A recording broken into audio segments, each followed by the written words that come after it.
Italy? Whiskey? Ah, Italy, you could never unlock my secret. Oh no! Suddenly, no, leave me!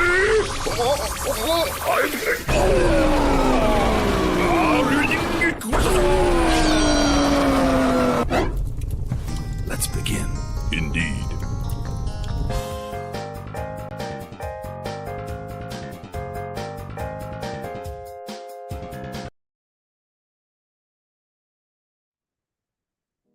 All right, hello everyone and welcome to Honey Badger Radio. My name is Brian and this is the Fireside Chat. Today I am joined by Wallace Unchained. I mean, that's the name I'm going with. I should have probably asked you before we started if that was okay. No, that's all right. All right, and you are an Australian content creator, I guess, that likes to discuss men's issues, but other sort of what I can only assume to be related or adjacent, ideas and concepts. Is that a fair way to describe it? Yeah. I mostly talk about men's issues on Twitter, but I do have a broad range of interests, mostly relating to philosophy. Mm-hmm. That's the main reason for my YouTube channel. It's to make philosophical inquiry of life and the world around us just from a more contemporary point of view. Yes. Yes, I've watched a couple of your videos, and I think that is a definitely more precise way to describe it. Let me ask you, first of all, thanks for coming on and welcome to our small corner of the internet. But I wanted to ask you first off, what made you interested in these issues? Because they're not popular, So what's the story? It's a bit of a story. I can preface it by saying I know from a very young age I was never particularly agreeable to the concept of feminism. Even as a teenager, when I first heard of it, and I saw feminists on like your talk show morning news stuff like that. Mm-hmm. I never really agreed with them, but it wasn't really something I paid attention to until I was about 22, 23. I used to, because I'm a gamer, and on YouTube I liked watching these gaming music videos where they just have a soundtrack playing of a gameplay.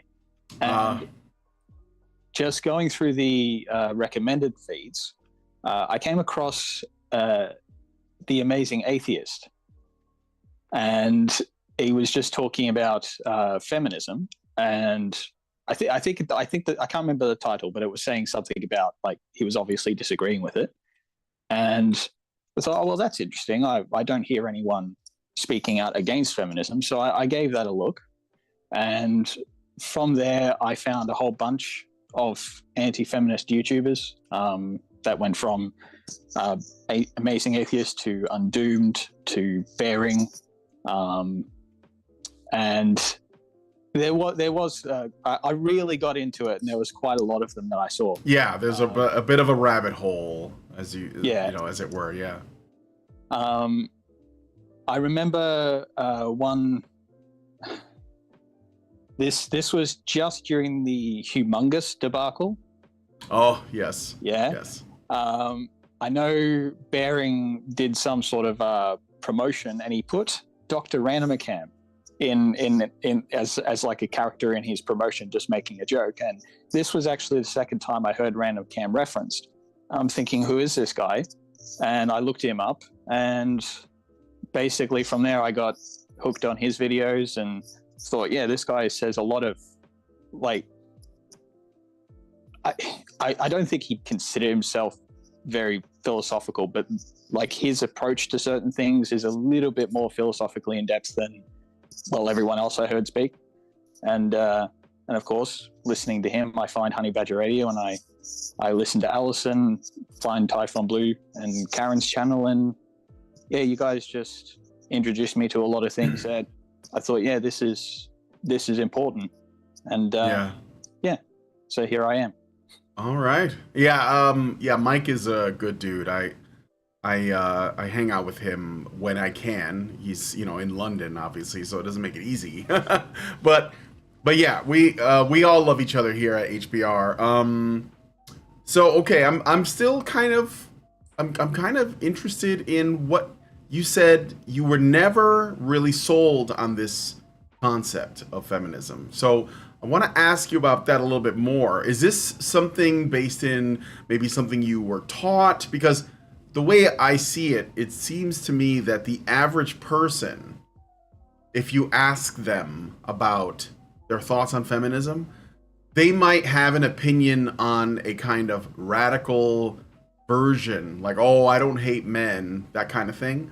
But if it's sold or if it's packaged in a, you know, don't you believe in equality of the sexes, or do you believe that women were oppressed historically, or whatever, people will definitely side with that. So when you say you were never really sold on it, was it some experience that you had, or did you like analyze it in, like, you know, when you learned about this concept, or maybe you didn't, maybe you saw interactions between men and women before you even knew that there was this thing called feminism, you know, like as a young man?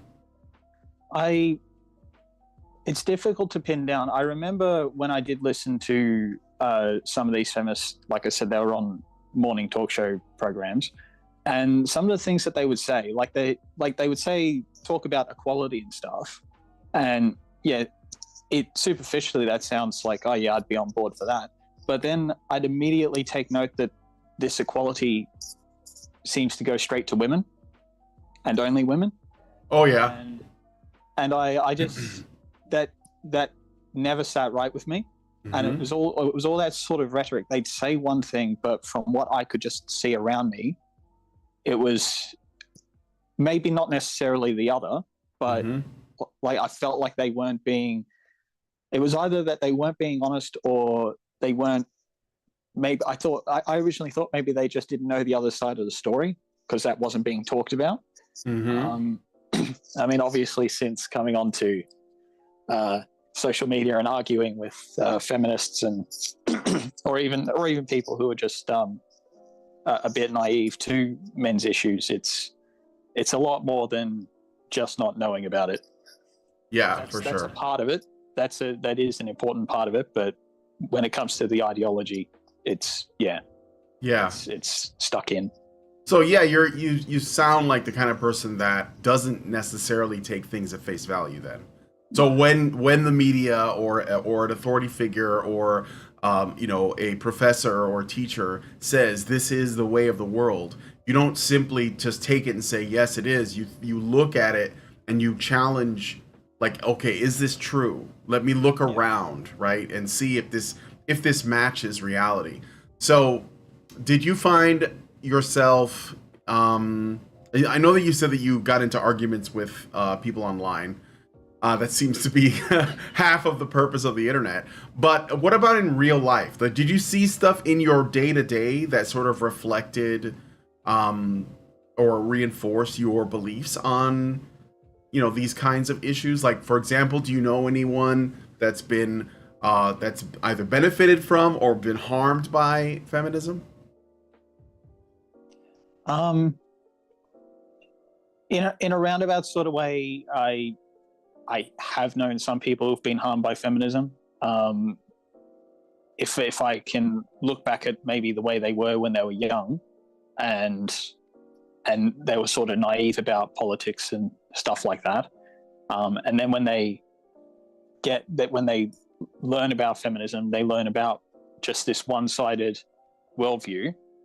And a couple of these people I've seen are women I've known in my life, and one of them unfortunately has suffered abuse at the hands of a male relative. Of a man, yeah. And I knew when that happened it wasn't going to go over well when it came to politics. I had a pretty good idea which way that was going to go. But I do find the most concerning thing for me when it comes to women and learning about feminism is that I really do think it disrupts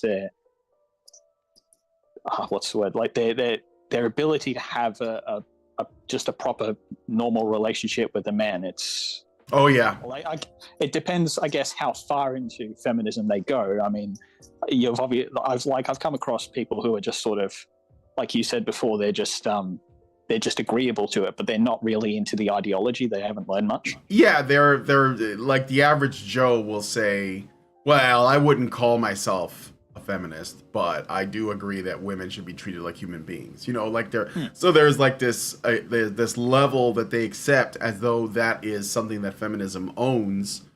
And so that's why they to some degree they kind of like pledge allegiance, right? So, yeah. Sorry. That's right.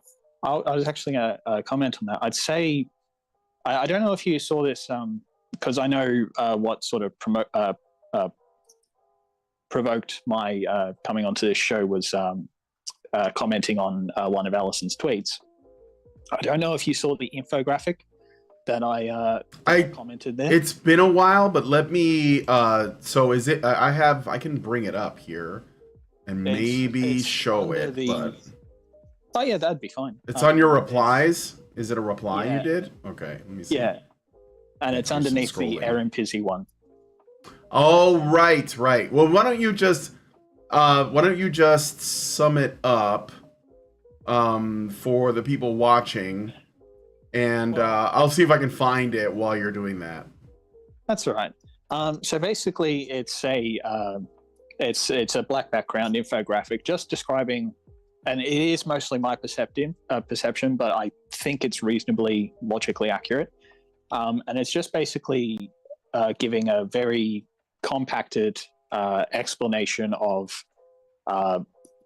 socialism in relation to feminism, and how feminism is, as far as I'm concerned, not a human rights movement.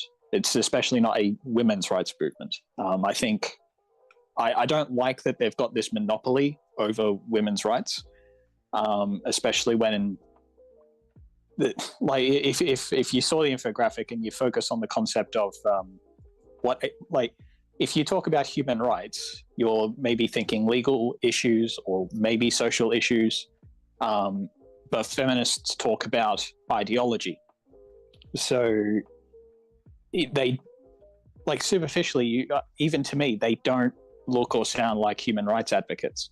So I find that I want to define that there is a difference between a feminist and a women's rights advocate. Absolutely. Oh yes, I do know what you're talking about, and that we have said that on this show. Actually, you're absolutely right, and I think that our audience is also aware of this. That feminism is not a women's rights movement. In fact, it is simply a revolutionary socialist movement that is cloaked in the under the purview of women's liberation, because they know it's effective not just on women but on men. Because in order for, like, feminism is a multi-billion-dollar industry in all of its forms, right? Like in the education system, in media, in our entertainment, in our political sphere. It has tremendous power and tremendous amounts of money, which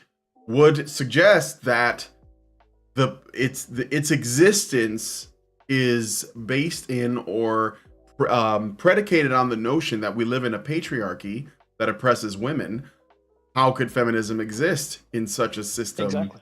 Right? So the way that it works is it basically claims something that is the opposite of reality, which is that, men hate women for some reason and oppress them and benefit themselves. And men that buy into that, and I think that it is normal for us to do it because it's kind of tapping into an evolutionary instinct that we have to protect women. So you basically say women are in danger, we have to do something, and men and women all step up to do something in the name of, an ideology that claims that they would do the opposite of that. And so, I think a women's rights advocate, we are, I would say that we are that as well. Like, I know that we're called MRAs. This is this was a term that feminists coined for what we do. So they're the ones that named us, and this is before I got involved, but MRAs just said, okay, well, if that's what you're going to call us, we'll just embrace that title. We're not going to take it, as a pejorative, which is what they were suggesting, because they believe that the idea of a men's rights advocate was so absurd that if I just called it what it was, you would see that people would, I don't know, for whatever reason, be repelled. But it didn't work out that way. But technically, no. Advocating for men is advocating for women if you're doing it honestly. Right? Well, that's the interesting thing, how you said that they they wanted to pass it off as if it's some kind of pejorative. And in the language itself, the words men's rights advocate, women's rights advocate, it's not inherently negative. So it is quite, like, for me, it's descriptive. For anyone to buy into the idea that men's rights advocate is like ridiculous, not necessary, you either need an ideology like feminism that teaches you that men have all the rights, or at least have all the more rights, or you have simply just taken this concept at face value and not actually looked into it properly. But I part of my part of what I do on Twitter and sorry, it's okay, we're all coming down with something. I hope it's not some Chinese thing, but yeah, I have a little tickle in my throat, and I ended up waking up at 4 a.m. It was really annoying, but and I've had this stupid thing for years. I get it every morning. Oh, but yeah. So one of the things I do on Twitter, I have in my photos a saved set of favorites, just like some things I might refer to in an argument. Mm-hmm. And when it comes to rights, I can easily just like reference legislation that I've looked up. So if you look up in the United Kingdom, United States, and even Australia, I haven't looked up Europe, but I'm willing to take a bet it's the same. You can find, for example, that female genital mutilation is a punishable crime, but you won't find male genital mutilation as a punishable crime anywhere in their legislation. Oh, of course not. Yeah, and this is one example where, like, it's clear cut, obvious, even referenceable proof that women have more rights than men, or at least in that reference, at least. Well, more their bodies are protected. I mean, they don't even call it male genital mutilation. We call it circumcision. So we've changed the language so that it's less, so that we're looking at it a little bit in a different light. If you call it circumcision, or then it's no longer male genital mutilation. But when it comes to women, we don't call that circumcision. We call that female genital mutilation, right? So I think the vocabulary is one of the things that we're in a very, very let's say serious fight about, because if people are using the words that these people want you to use, it makes it harder for you to make the case. So calling it male genital mutilation is a first step into making people think about it in the way that they should, and not simply circumcision, because circumcision sounds like a medical procedure, essentially, right? Yeah. So oh no, that's right, you go. No, it's okay. Okay. So yeah, we're talking about the language of that we've all been conditioned with. I mean, we're essentially fighting a battle that has been raging since before we were born. And I'm 50 years old, and it's older than me. Like, I'm way older, right? We're talking about like the pre-1800s probably. But in terms of like when it really started ramping up, it was probably around the turn of the 20th century.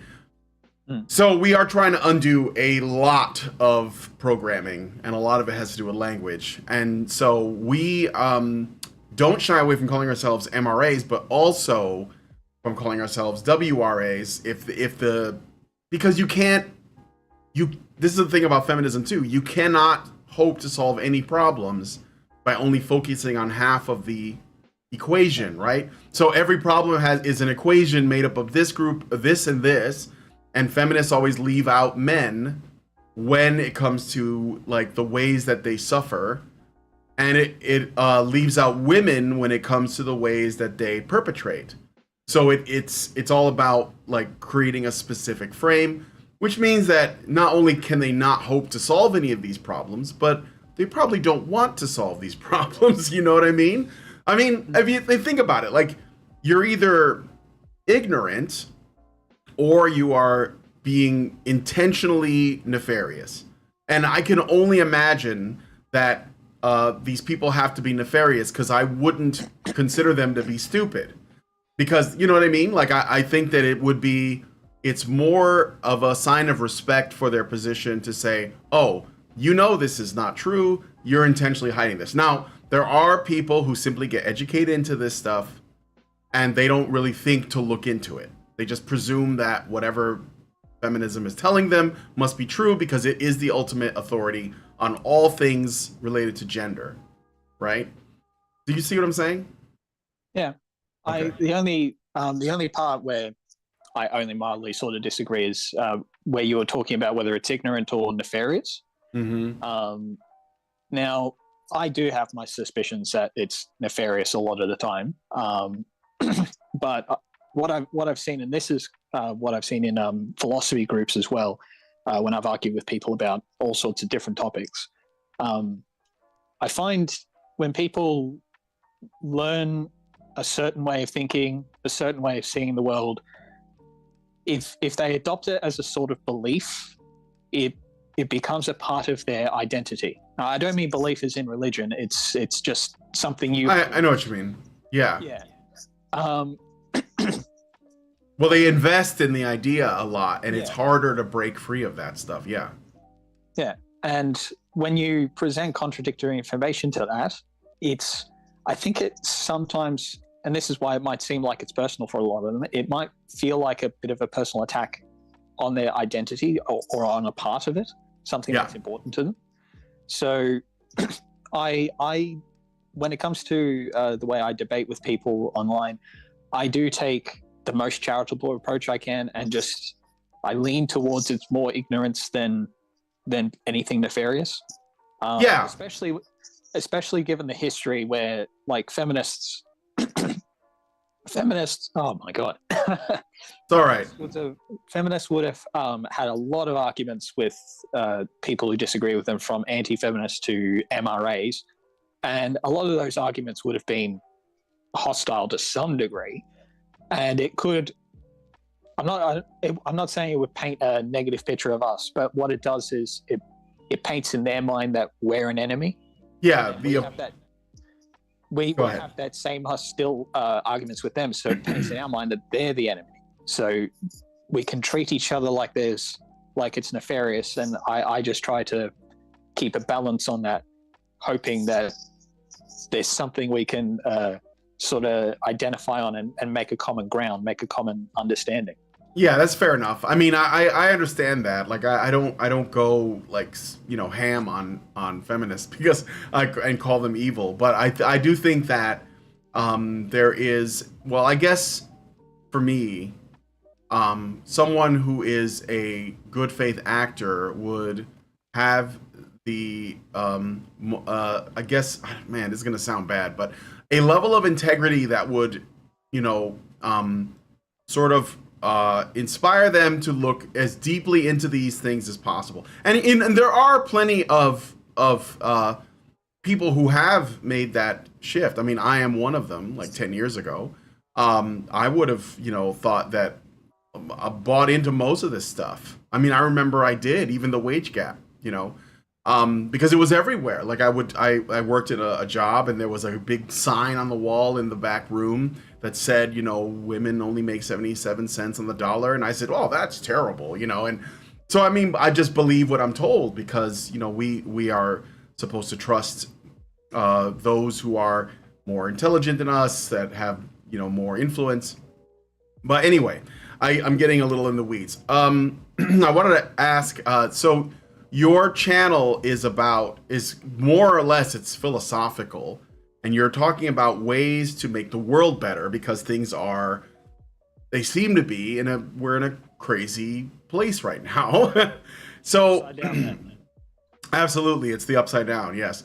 What I wanted to ask you is what, and I think I know the answer to this, so maybe this is a bit rhetorical, but what is the relationship between men's issues and philosophy, and specifically your brand of philosophy? Well, the way I do philosophy is I'm trying to be entirely self-taught on the matter. I don't have a tendency to read up on the works of other philosophers. What I'm trying to do is practice something similar to one of the forms of the scientific method of repeatability. That if I can figure out the same philosophical issues and come to the same conclusions as other philosophical figures past, then we have some more evidence that we're on the right track with those philosophical principles.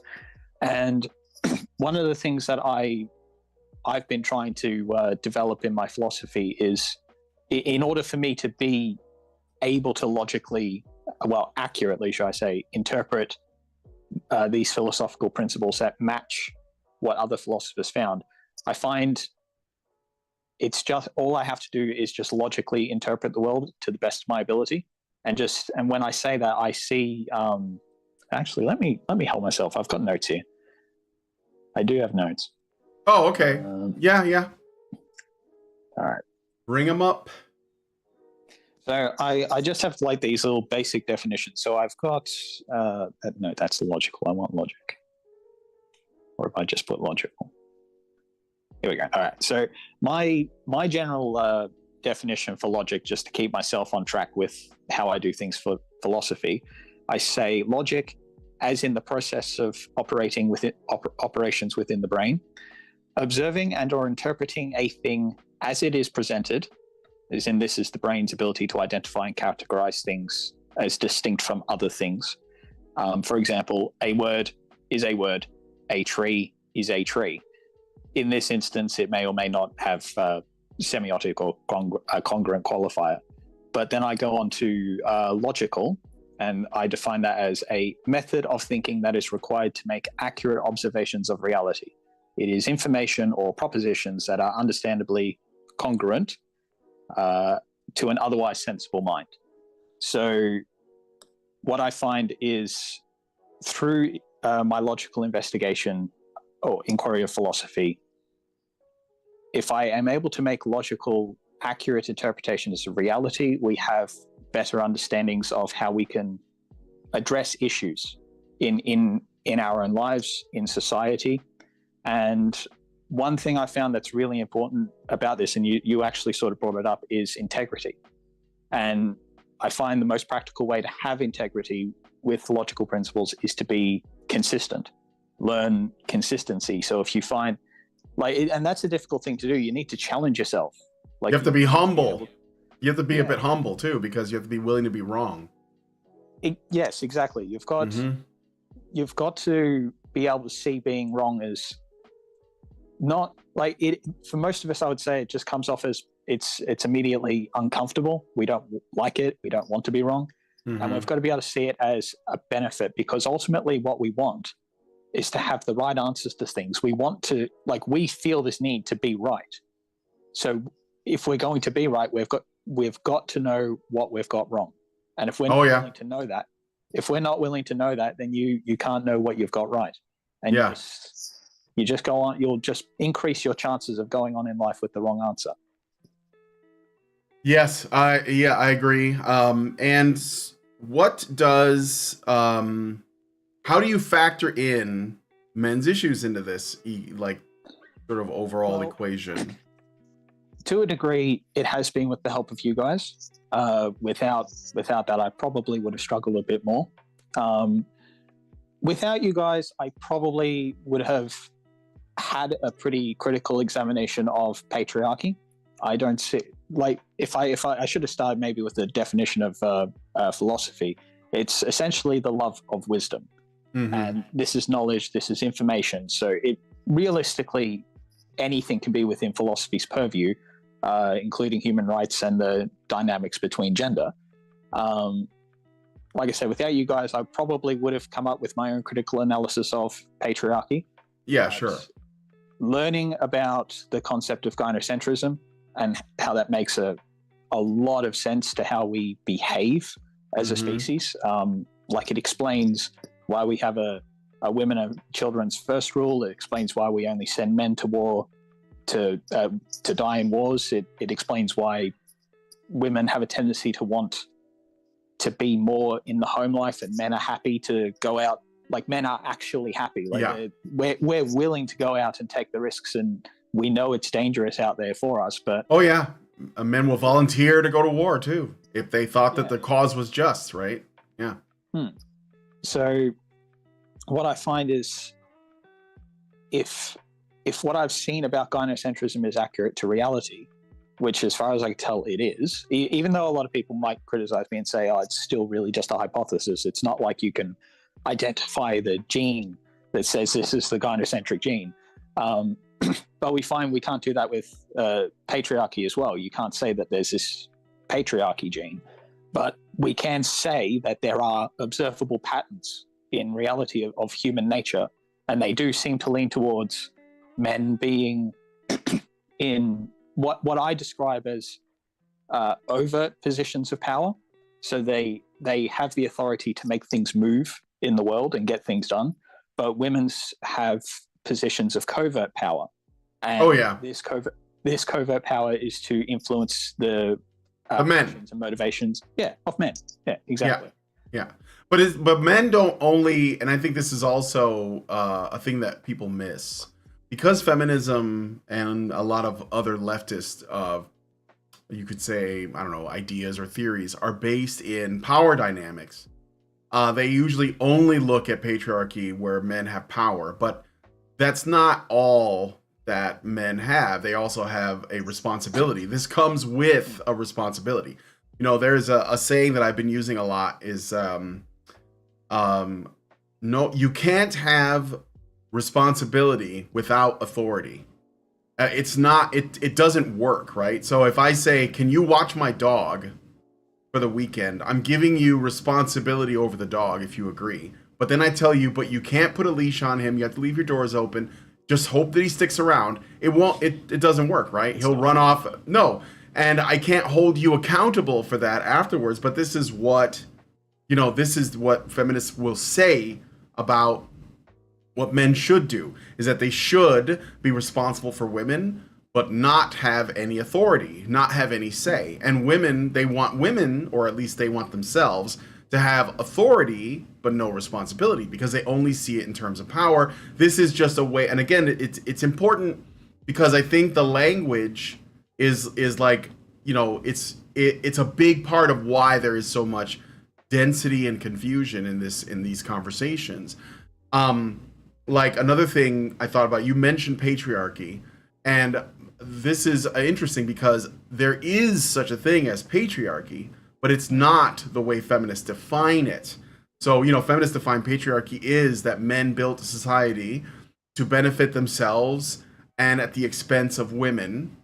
But what patriarchy technically is simply that the man is the head of the household. Doesn't mean that he has like absolute authority, but that he is responsible. But more than that, the more sort of like another way of looking at it, or another version of it, is simply that when a man and a woman come together and they start a family, the woman gets the benefit of the man's provision and protection so that she can have and raise children in a safe environment.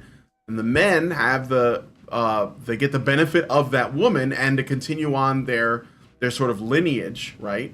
Which is why we have traditionally given women, the women will take the man's name and the children will take the man's name. And in exchange for that, obviously she is provided for and protected. And that is the taking of the name is patriarchy. It is essentially family in the model that I guess makes the most sense.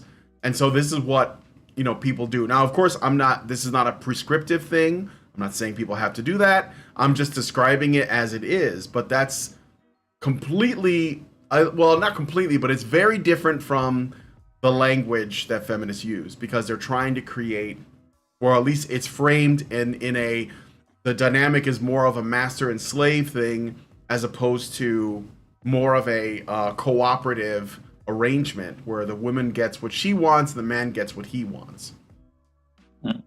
Yeah, it's interesting. There was 2 points you brought up about that the feminist claim of patriarchy is that it's just to like rule over women for men's benefit or men's benefit at women's expense.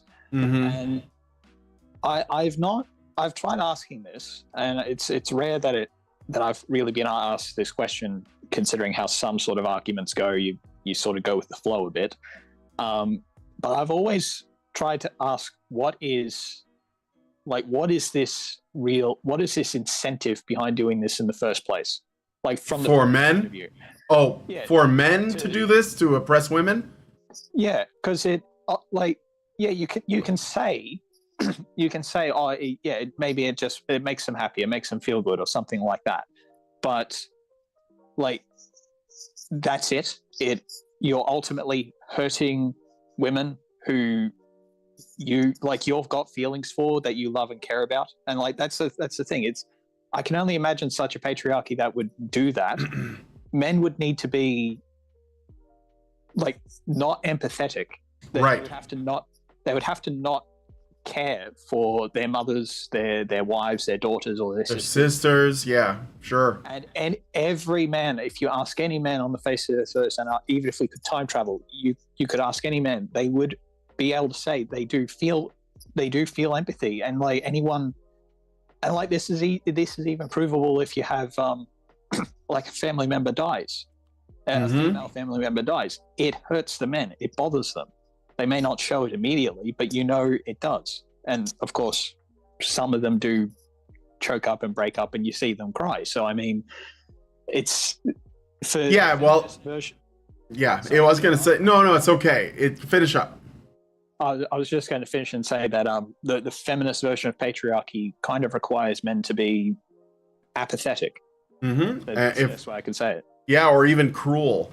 I think that's the problem. It is a Dean Esme has described it as a hateful lie. I think that there's some truth to that. I think it requires you to think so little of what men think about women. I mean, I couldn't think of any other explanations, like you said. Like, why would men? And of course, there are narratives that come out, like they will say things like men feel entitled to women's bodies. But I don't think that any of that is true. I think men love women. And if anything, even if it's purely sexual, and there isn't anything deeper than that, men want women to be sexually attracted to them. I think that is a central, I mean, it just makes sense. Like, a person who would be willing to, whether it's a man or a woman, a person that would be willing to essentially, let's say, get some kind of physical or lustful gratification without consent from a woman or from the opposite sex, wherever it is, they have something like wrong up here. And this goes back to a video that you did about essentially about why people hurt people, right? And the problem of pain. Yeah, the problem with pain. And we've also talked about this. Erin Pitsey has talked about this. She has brought this up. If you look at statistics of men who are, well, not just men, but they've only looked at men. I'm sure this is probably true of women too. The over 95% of men that are in like federal prisons have experienced abuse as children. Yeah.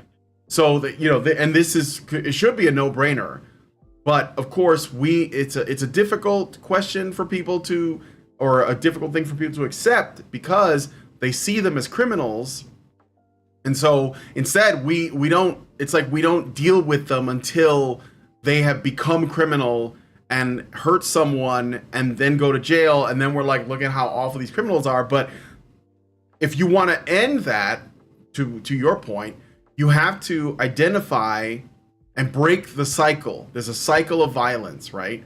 And I mean, we'll never get to a point where it's completely gone, but we can certainly, cut it down a lot by trying to address this. So yeah, that's that's one of the things that I really admire about Erin Pizzey. It's her examination of the gender dynamics when she opened that shelter, and like, I know she has a tendency to call herself a feminist, or at least in that day, that's what she called herself.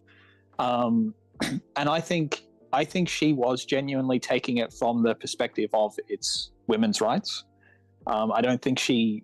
I mean, I don't know everything about Erin Pizzey, so maybe she bought into the ideology. But like, what she definitely did was do a proper investigation of why, like, the women who came to her shelter, why were they being abused? Like, what was happening for them to be there?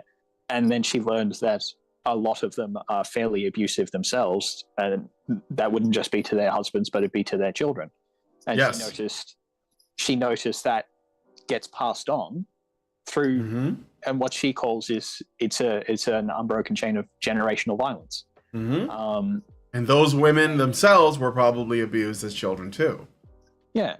And that's what I quite like about my video on the problem of pain, because when I actually came up with that concept, and this is long before I did the video, I did come up with it just through my own philosophical inquiry. And when I heard Erin Pizzey say that, it immediately resonated in that way. And this is one of the things is why I'm convinced that philosophy is one of the angles that's important.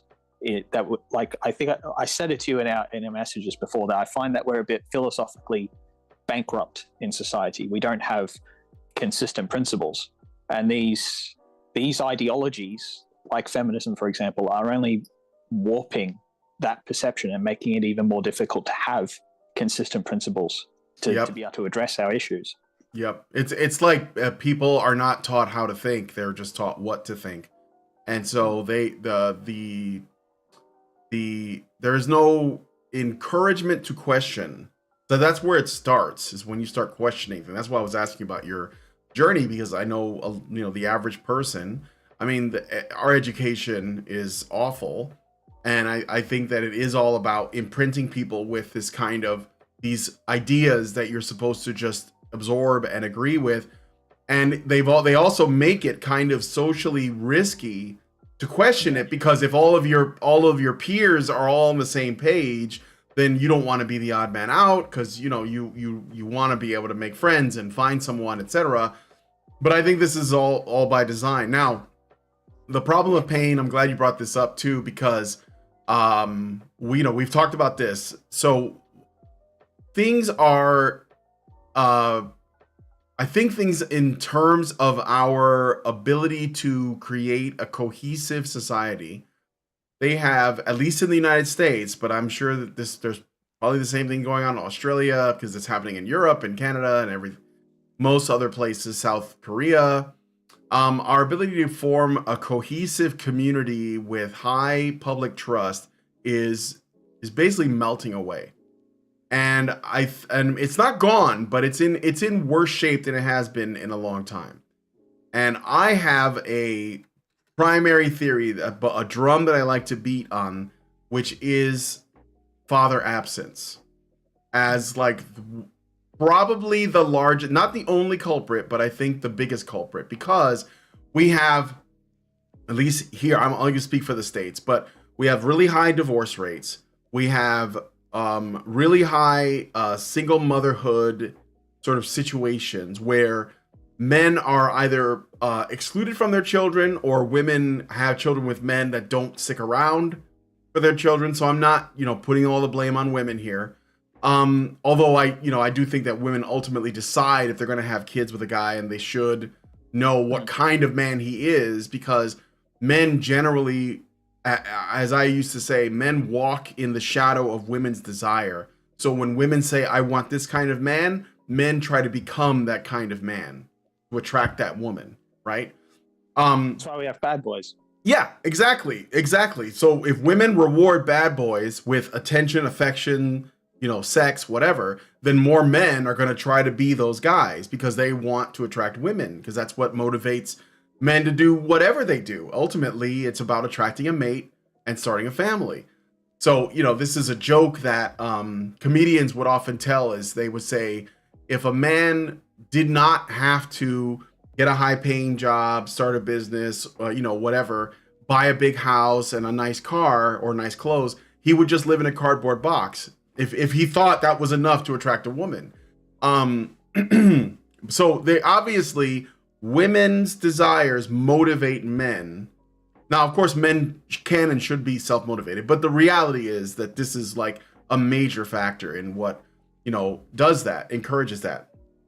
Anyway, so getting back to the fatherless thing. So I think it's a growing problem. There are several areas or parts of the population you could look at that have the highest rates of fatherlessness.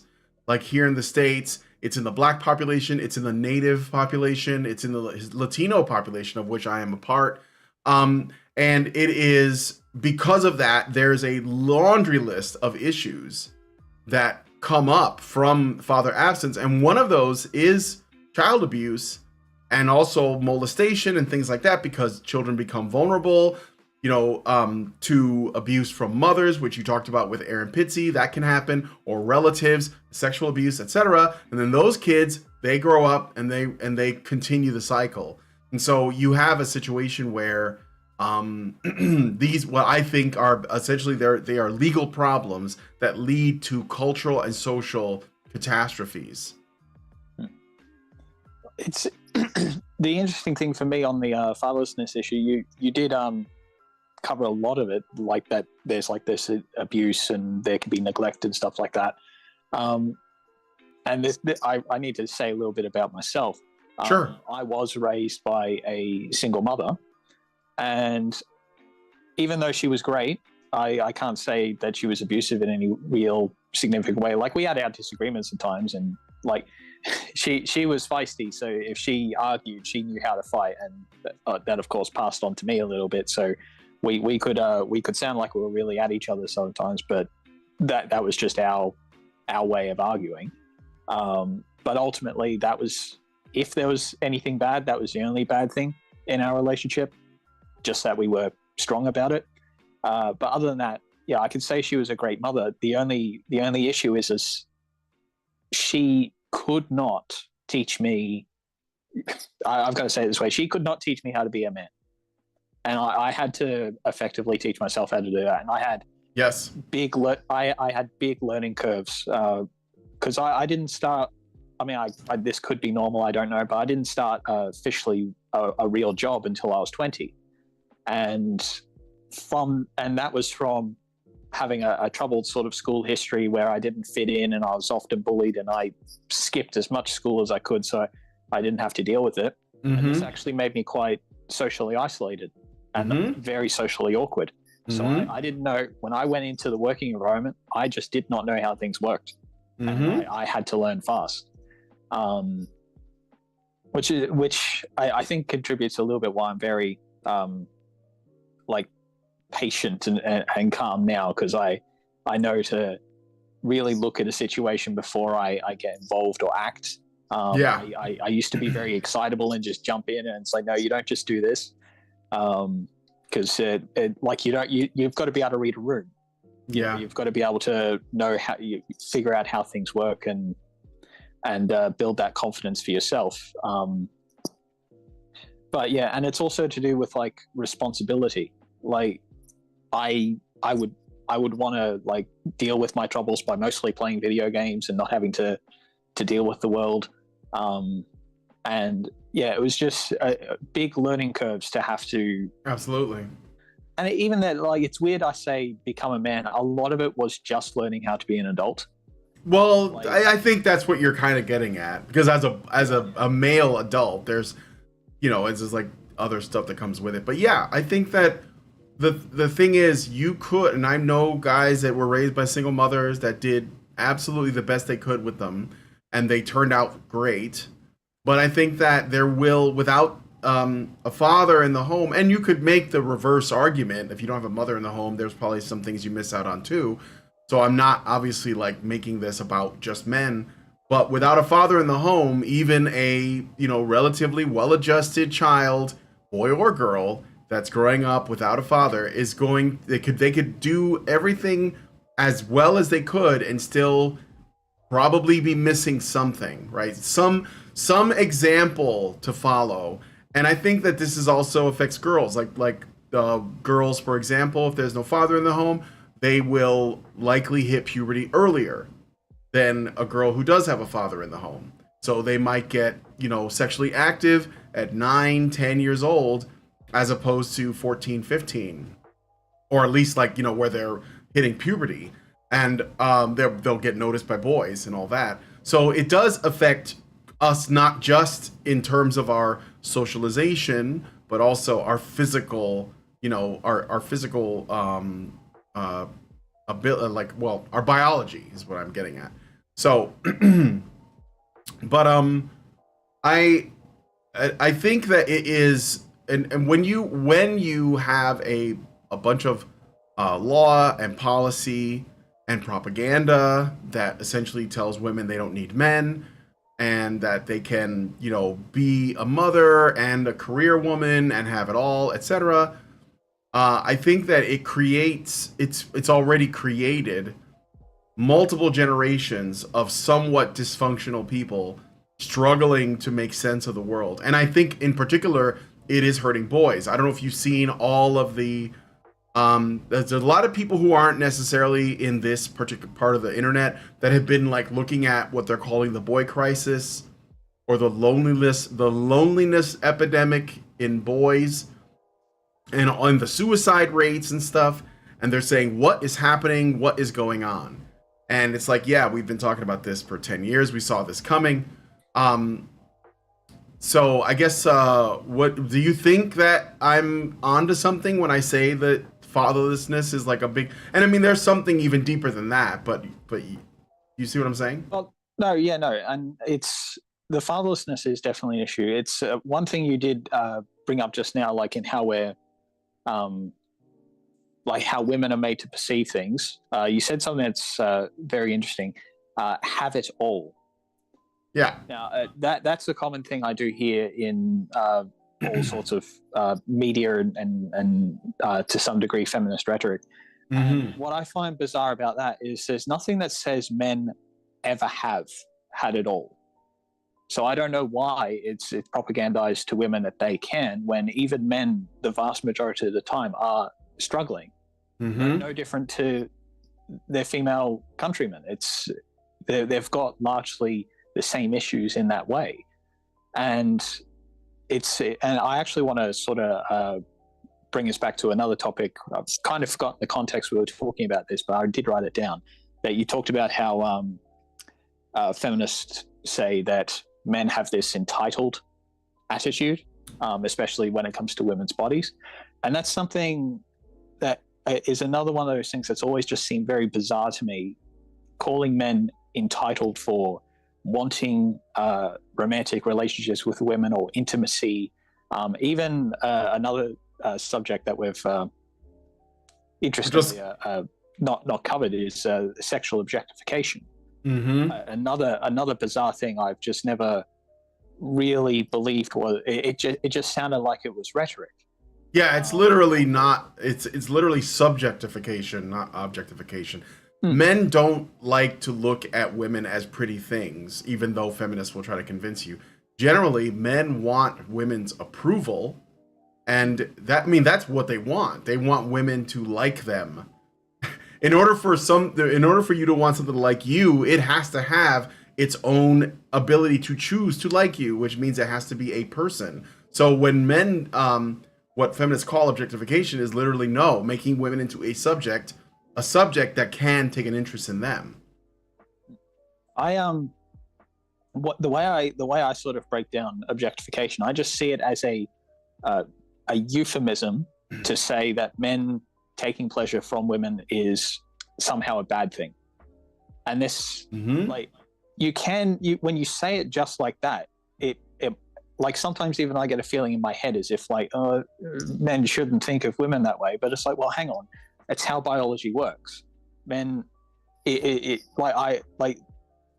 intimacy and pleasure, these things, as far as I can tell, are part of a pair bonding process. Without that, we've got little incentive to maintain a relationship beyond just materialistic survival, if that even.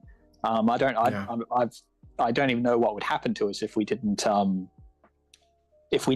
have physical pleasure in pair bonding. I don't know how that would actually.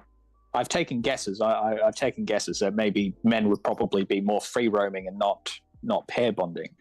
But just without going into that, on the concept of entitlement, and in contrast with objectification, what I find is feminism is teaching men and women to a certain degree to not operate within their self-interests, or at least not to understand that it is entirely justified and appropriate for men, or at least the other sex, to have self-interest, to pursue you. Like, for example, men pursue women. They want intimacy, they want companionship, they want sex, they want someone to talk to, someone they can rely on. Most of all, they want consent. Yeah, I think most of all. That's it's predicated on that. It's predicated on that. Well, that is interesting. If you think about,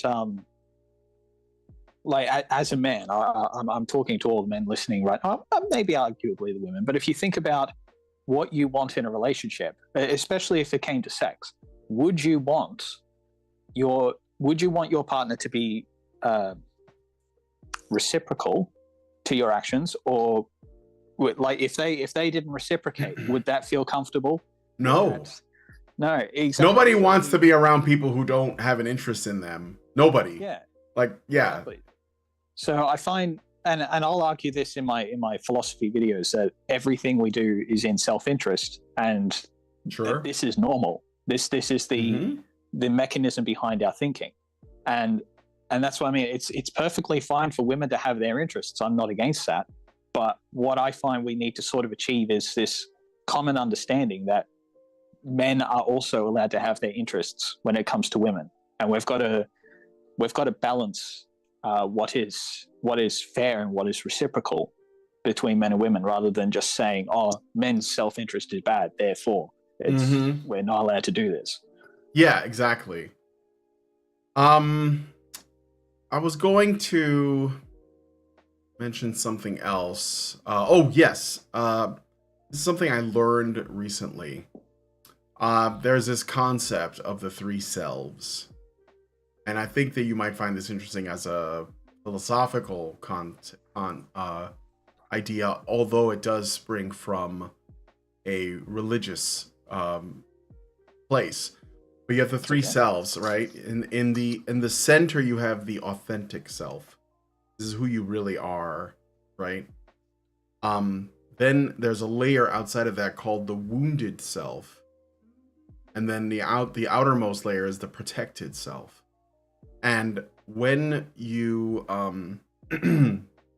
since we're talking about pain, when you experience discomfort, disagreement, frustration, or somebody does something and they annoy you, or they upset you, your protected self is reacting. And what the concept is that the reason you're using your protected self, because you have a wounded self, which is basically your trauma, right? And there's a presumption that we all have some trauma. Maybe even the very, like, the event of our birth itself, or if we were circumcised as boys, or if we were bullied, or spanked frequently, whatever it was. And so we are sensitive to things that will sort of expose those wounds. And so we need to heal from that. And what the goal of this concept of the three selves is to be able to heal the wound, so that the protective layer, the protective self, can also be sort of eaten away at, and then all that's left is the authentic self. Now I think this is something that takes a lifetime, so this isn't really something that you can just put out there, but I like the idea of it, because I do feel like, I have a wife, and sometimes we get into arguments about stuff and things get, kind of heated. and we both take a step back and we say, you know, I'm actually not reacting to you. I'm reacting to something from my own history, right? And I think that this is probably something that I don't know if I can devote enough time to the show today for that, but I want you guys watching to think about it. You know, there is a reverend I had on the show before. His name is Jesse Lee Peterson. And he often talks about how every person has, they have trauma in their history, and that the only way, of course, this is, you know, a reverend talking, so we're talking in like religious terms, but he's saying that you have to forgive your mother, or he says you have to learn to forgive so that you can begin the healing process. And he's been saying this for years, and I was like, you know, I don't know if I quite follow that. It seems a little absolutist or whatever, but I think I'm not gonna say he's completely right, but I think that there is something there. There is something there. Yeah, there is a wisdom there, and I think that what our current paradigm does is it creates more and more wounded people who in turn wound other people. And this is it's basically, in my opinion, a path to our destruction. I will give an example. Well, not an example, but as to show this, we have our population is collapsing, which means that like people are not, they're not pairing up, they're not getting married, they're not having children. And the funny thing is that it's the feminists and the socialist types that have encouraged this, but they're also the ones that think that we should be using our taxpayer dollars to pay for everything, which in like a generation or two is going to be impossible because there's not going to be enough people to pay into the system, so it will collapse. And one of the things that I'm trying to encourage is for people who want to, because I don't want to be prescriptive and say you have to find somebody and get married and have kids, but for people who want to, we want to try to make that, you know, as essentially as plausible an option as possible, because I mean, we're gonna survive no matter what, but like there's gonna be a lot of suffering, so we're gonna want to try to mitigate the suffering as much as possible.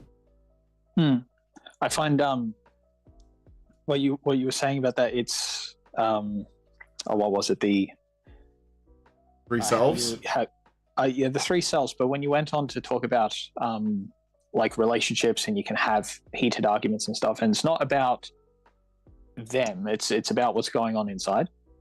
And I'm just sort of giving you a correlative information that Sure. It's the same thing on my end when I've had arguments with people.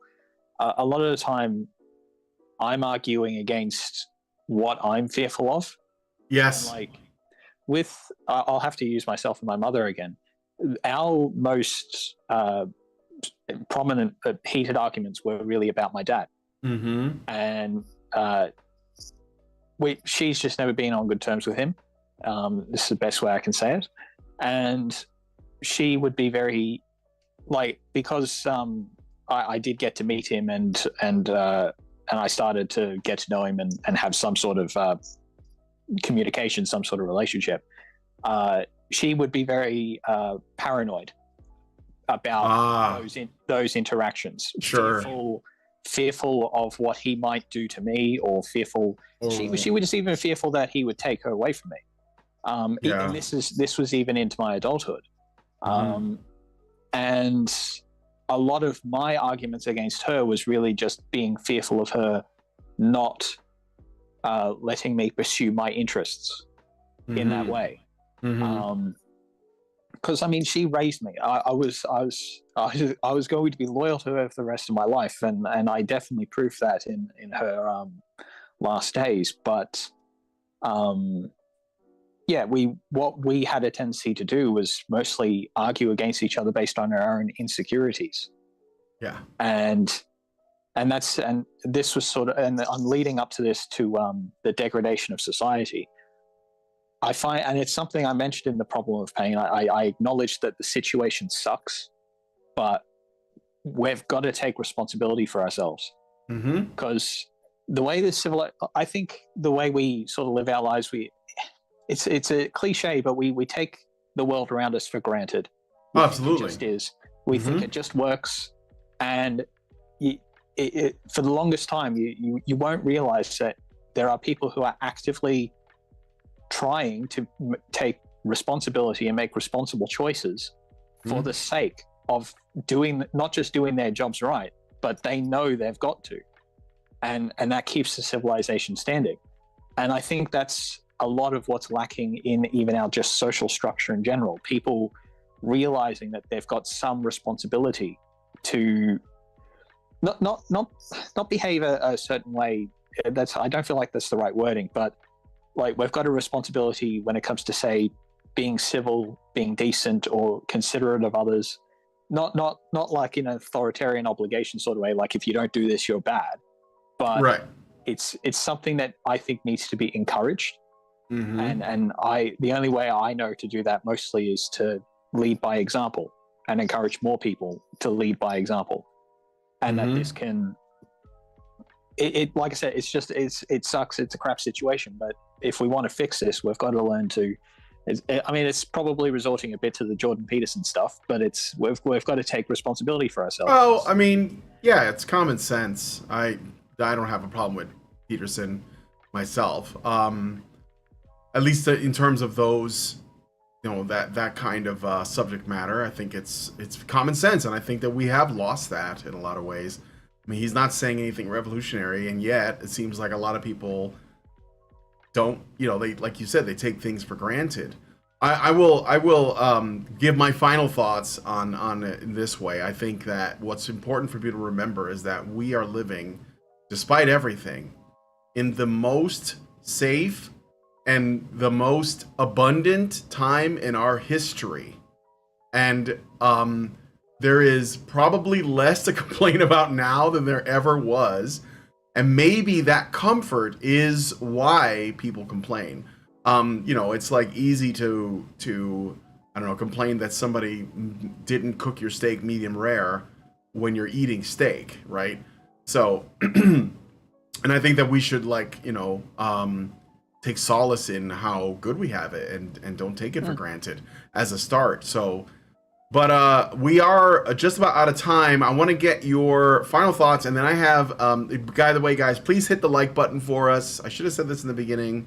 I figured you guys knew that it's a good idea to do that because I know it's like the same. You guys are great about that, but please hit the like button and send us a super chat or super chow, and I'll be sure to read it before we wrap up. But Wallace, do you have any final thoughts or anything that you wanted to say that we didn't get to?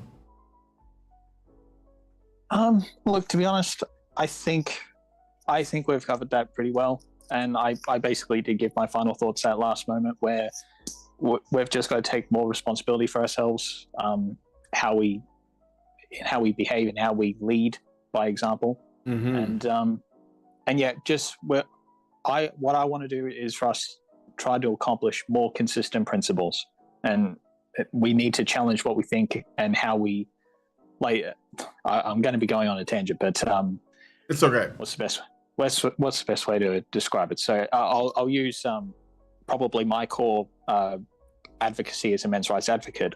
One thing I really would like to do in my own country, if not the Western Hemisphere in general, is have male circumcision recognized as genital mutilation and have it as a punishable crime in equal standing.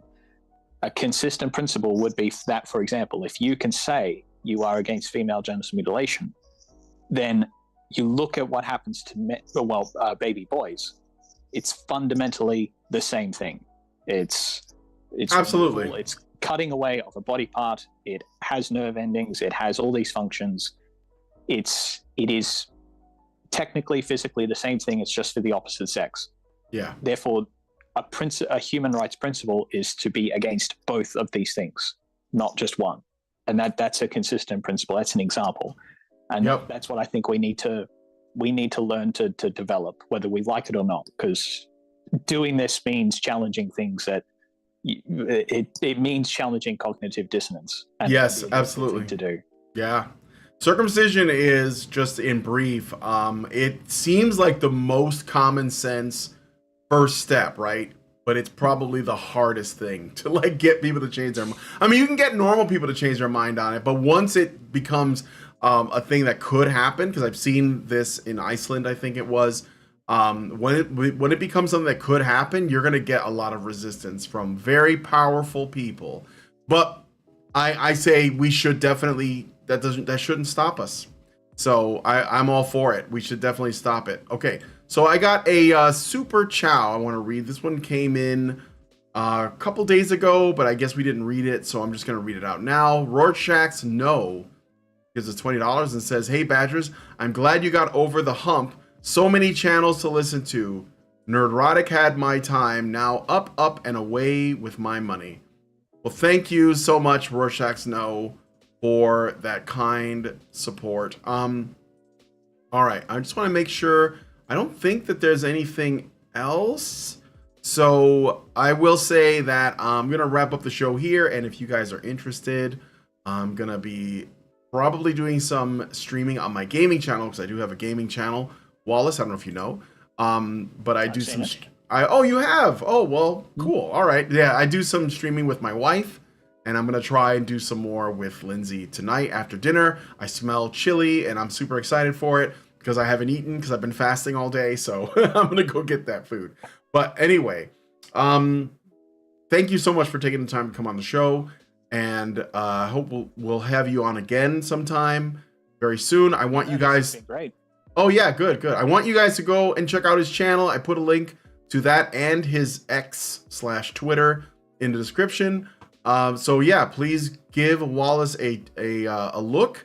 I think that he does pretty good content. I've watched about 4 videos. So, you know, and I like what I like the kind. I'm interested in philosophy myself. I've, you know, been reading Nimokian ethics, and I've also talked to a number of, you know, people that are in that space. I think that this gender conversation is essentially a philosophical one at the end of the day. So you can't really like avoid that. So, but anyway, with that said, we're going to wrap the show up there. If you guys like this video, please smash that like button, subscribe if you're not already subscribed, hit the bell for notifications, leave us a comment, let us know what you guys think about what we discussed on the show today, and please share this video, because sharing is caring.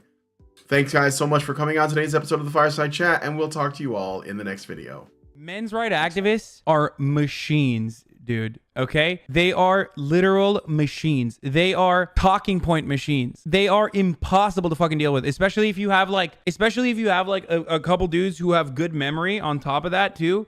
Holy shit, you're fucked.